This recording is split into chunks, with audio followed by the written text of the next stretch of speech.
about the harvest season. You know that we now harvested, the silos are full. NCP, that one, NCPB, food eco, put it in your granary, right? It is from the inputs that we have. It is in the irrigation there is. It is in the weeding process. It is in the pesticides that we apply.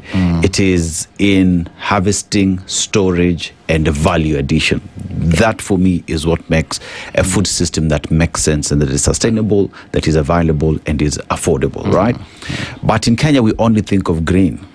Kona mahindi, or we have wheat. That is our food basket. How do we then change for us to have a food system that makes sense for a country to be able to feed, and not just feed, but nutritionally so? No, I think one is we are defining ourselves the wrong way most of the times. So when we think about food security and when we think about food systems, we are looking at big farms. So normally we are thinking in terms of big farms, big production, big bags of grains and all this. But this is not our system. This is not our context.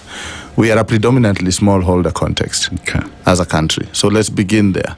So most of our farmers are smallholder farmers. Most of our food is coming from smallholder farmers.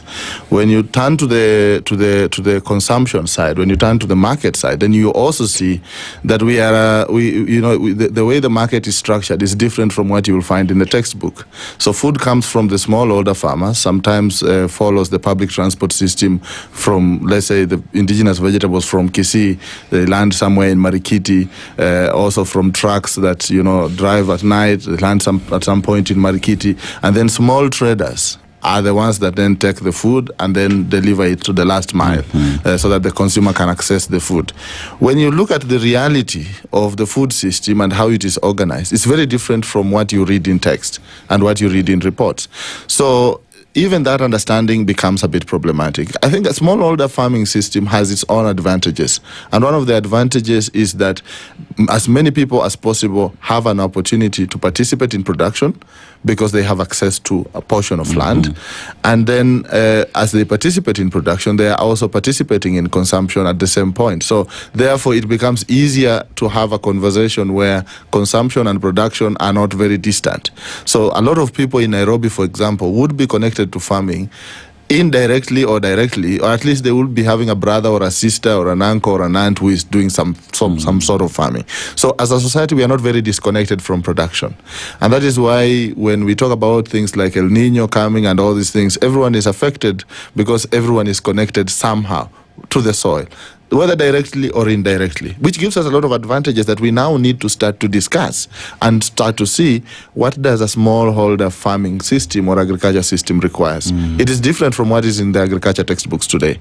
It is different from what is in the government plan when you talk about, we are doing big production, let's have aggregation centers at the county level and all those things. In some of the counties, if you go to some of the counties, especially in western counties, I keep telling my friends in Kakamega, Siaya, Bungoma, when they do their maize production, you know how much of that maize gets to the market outside those regions? It's very small percentage.